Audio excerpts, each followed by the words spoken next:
भैया हमें इंग्लिश कम आती है, हमारी इंग्लिश काफ़ी वीक है, तो क्या हमें फार्मा कंपनी में जॉब मिल जाए? जी, तो राम राम भाई साहब। तो आज की इस वीडियो में आपको बताने वाला हूँ कि आखिर कम इंग्लिश होने के बावजूद भी आप कैसे फार्मा कंपनी में काम कर सकते हो। क्योंकि काफ़ी बार ये कमेंट आया था कि भैया हमें इंग्लिश कम आती है, हमारी इंग्लिश काफ़ी वीक है, तो क्या हमें फार्मा कंपनी में जॉब मिल जाएगी?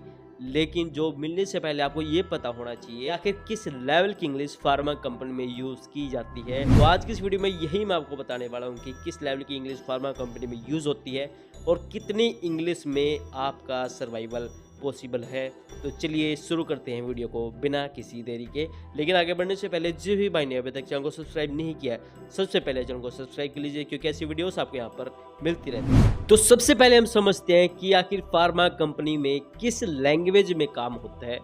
सबसे पहले ये समझो कि फार्मा कंपनी में केवल आप नहीं हो, आप पढ़े लिखे हो, माना चल जाएगा काम, आपको थोड़ी बहुत इंग्लिश आती हो। लेकिन जो वर्कर आपके लिए काम कर रहे हैं, जो प्रोडक्ट बनाने में आपकी मदद कर रहे हैं, मैन पावर है, वो इतनी पढ़ी लिखी नहीं है, तो वो किस भाषा में समझेगी? वो ऐसी भाषा में समझेगी जो भाषा उनको समझ में आ सके। जो भी काम आप करवा रहे हो या फिर जो भी आप काम करवाओगे, वो आपको हिंदी में बताना होता है। लेकिन डॉक्यूमेंट में जो भी लैंग्वेज यूज़ की जाती है, वो इंग्लिश ही यूज़ की जाती है। फार्मा कंपनी में इंग्लिश यूज़ होती है, लेकिन मैन पावर को काम समझाने के लिए हिंदी यूज़ की जाती है। कोई भी रीजनल लैंग्वेज नहीं समझाई जाती है या फिर बोली जाती है, जैसे हरियाणवी होगा, भोजपुरी होगा, बिहारी हो गया। ये रीजनल लैंग्वेज अलाउड नहीं है। अब हो सकता है कि कुछ ऐसा डिक्टेशन आप दे रहे हो, अब आपने तो अपनी रीजनल लैंग्वेज में बोल दिया, हरियाणवी में बोल दिया, भोजपुरी में बोल दिया, लेकिन सामने वाला तो पंजाबी था, उसको तो समझ आई नहीं वो भोजपुरी। तो हिंदी एक यूनिवर्सल लैंग्वेज है और हिंदी में ही आप अपनी मैन पावर को, अपने वर्करों को समझाओगे काम के बारे में, क्या काम उनको करना है, और जो भी इंस्ट्रक्शंस है, जो भी स्टैंडर्ड प्रोसीजर है, वो आप उनको हिंदी में ही समझाओ। अब यहाँ तक बात थी केवल मैन पावर तक कि कैसे आप मैन पावर को समझाओगे। अब थोड़ा सा लेवल को करते हैं हाई।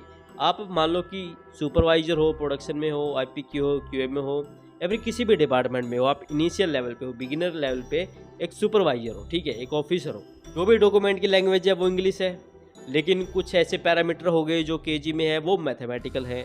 तो यहाँ तक फिलहाल तक तो इंग्लिश का ऐसा कुछ जिक्र ही नहीं है कि आपको ना आए, क्योंकि अच्छी अगर आपने बी फार्मा किया है तो इसका मतलब तो ये है कि भाई आपको इंग्लिश तो आती ही होगी, क्योंकि तभी पास आउट हुए हो, आपने बीएससी करी है, एमएससी करी है, इंग्लिश आती है तभी यहाँ तक आप पहुँचे हो।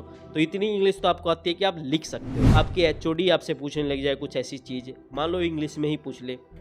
अब एटलीस्ट आपको इतनी इंग्लिश तो आनी चाहिए कि जो भी आप काम कर रहे हो या फिर रूटीन में जो भी आप काम करते हो उसको इंग्लिश में समझा पाओ, क्योंकि केवल एचओडी आपसे नहीं पूछ सकते, आपके जो प्लांट की मैनेजमेंट है वो आपसे पूछ सकती है। हो सकता है कभी कभी प्लांट के जो मालिक है वो भी आके पूछ ले, वो इंग्लिश में पूछ ले, तो आप क्या बताओगे कि मुझे इंग्लिश नहीं आती है, हिंदी में बोलोगे। अगर सामने वाला बंदा आपसे इंग्लिश में पूछ रहा है तो आपकी रिस्पॉन्सिबिलिटी है आप उसी की कंफर्टेबल जोन वाली लैंग्वेज में ही उसको समझाओ, यानी कि इंग्लिश में ही समझाओ। तो एटलीस्ट आपको इतनी इंग्लिश तो जरूर आए कि जो भी आप काम कर रहे हो वो आप इंग्लिश में बता पाओ। अब यहाँ तक मैंने बात करी है केवल डूअर लेवल के लिए, यानी कि लगा लो 5-6 साल तक आप डूअर रहते हो, डॉक्यूमेंट भर रहे हो, एक नॉर्मल इंग्लिश है, सेम वही डेली वही काम कर रहा है, तो वहाँ तो इंग्लिश का झंझट है ही नहीं। लेकिन 5-6 साल के बाद जब आप एक मैनेजर लेवल पे जाओगे, आप एक डिसीजन मेकर लेवल पे जाओगे, तब वहाँ पर इंग्लिश का रोल बढ़ जाता है। क्योंकि जब आप क्रॉस फंक्शनल डिपार्टमेंट के साथ काम करते हो, डिसीजन लेते हो, प्रोसेस के बारे में डिस्कशन करते हो सकता है कि किसी दूसरे डिपार्टमेंट में कोई बंदा साउथ से हो या फिर वेस्ट से हो और जिसको हिंदी समझ ना आती हो, तो तब तो आपको इंग्लिश आना कंपलसरी है। और उस लेवल पे जाने के बाद सब एक्सपेक्ट करते हैं कि आप इंग्लिश में पूरी तरीके से फ्लुएंट हो, क्योंकि कभी कभी आपको वेंडर के पास भी जाके ऑडिट भी करना पड़ेगा, तो अदर पार्टीज है वहाँ पे भी ऑडिट करना पड़ेगा, और खुद आपकी कंपनी में भी, आपकी साइट पे भी ऑडिट हो सकता है, एक्सपोर्ट का भी ऑडिट हो सकता है। तो क्या करोगे? इंग्लिश नहीं आती ये बोलोगे? अगर इंग्लिश नहीं आती उस लेवल पे तो आपको सैलरी भी नहीं मिलेगी, क्योंकि आपके पास स्किल की कमी है। क्योंकि कंपनी आपको पैसा तभी देगी जब प्रोडक्ट बनेगा, प्रोडक्ट बिकेगा, प्रोडक्ट कब बिकेगा? जब आपके एक्सपोर्ट के ऑडिट पास होंगे, आपके थर्ड पार्टी के ऑडिट पास होंगे, जब ऑर्डर आएंगे। ऑर्डर कहाँ से आएंगे? जब ऑडिट पास होंगे। और ऑडिट कैसे पास होंगे? जब आप उनको समझा पाओगे।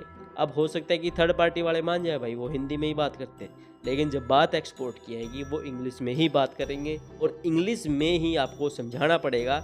लेकिन ये भी ज़रूर समझो, वो वाला लेवल आपका तब आएगा जब आपको एटलीस्ट 7-8 साल का एक्सपीरियंस हो जाएगा, जब आप डिसीजन मेकिंग लेवल पे पहुंच जाओगे, मैनेजर लेवल पे पहुंच जाओगे, तब वो वाली कंडीशन आती है। तो ये मैंने आपको बताया कि मैन टू मैन लेवल पे किस हद तक इंग्लिश यूज़ की जाती है और किस लेवल के बाद आपको एक अच्छी खासी इंग्लिश आनी चाहिए। लेकिन अदर डॉक्यूमेंट की बात करें, SOPs हो गया, आपके प्रोटोकॉल हो गए, या फिर अदर जो भी डॉक्यूमेंट होते हैं वो इंग्लिश में ही होते हैं, वो पहले से ही प्रिपेयर्ड होते हैं। हो सकता है कि कुछ छोटे मोटे रिवीजन हो जाए, लेकिन जब आप एक डिसीजन मेकिंग लेवल पे चले जाते हो, 12-13 साल हो जाते हो, आप HOD बन जाते हो अपने डिपार्टमेंट के, और फिर कोई ऑडिट होता है तो वहाँ पे आप अपने पूरे डिपार्टमेंट को रिप्रेजेंट करते हो, तो वहाँ पे तो आपको इंग्लिश बिल्कुल फ्लुएंट आनी चाहिए, ठीक है। लेकिन जब तक आप डूअर लेवल पे वो 5-6 साल तक है, तब तक एक नॉर्मल सी इंग्लिश में आपका काम चल जाएगा, क्योंकि इतनी इंग्लिश तो आपको आती हो कि आप B फार्मा पास आउट हो, MSc पास आउट हो, BSc पास आउट हो, तो इतनी इंग्लिश तो आती होगी, ये मैं मानता हूँ। लेकिन उसके बाद आपको अच्छी खासी इंग्लिश आनी चाहिए। तो आज की वीडियो में इतना ही, लेकिन आज की इस वीडियो को ख़त्म करने से पहले मैं आपसे कुछ क्वेश्चन पूछना चाहूँगा। आपका नाम क्या है, कहाँ के आप रहने वाले और आपकी क्वालिफिकेशन क्या है, और आप मेरे से यानी कि ओए भोलू से किस तरह की वीडियो चाहते हो, क्या टॉपिक चाहिए वीडियो का, वो आप कमेंट सेक्शन में बता सकते हो, ठीक है। मिलते हैं एक और नई वीडियो में नए टॉपिक के साथ, तब तक के लिए चैनल को सब्सक्राइब कर लीजिए और वीडियो को लाइक शेयर कमेंट करना मत भूलिएगा।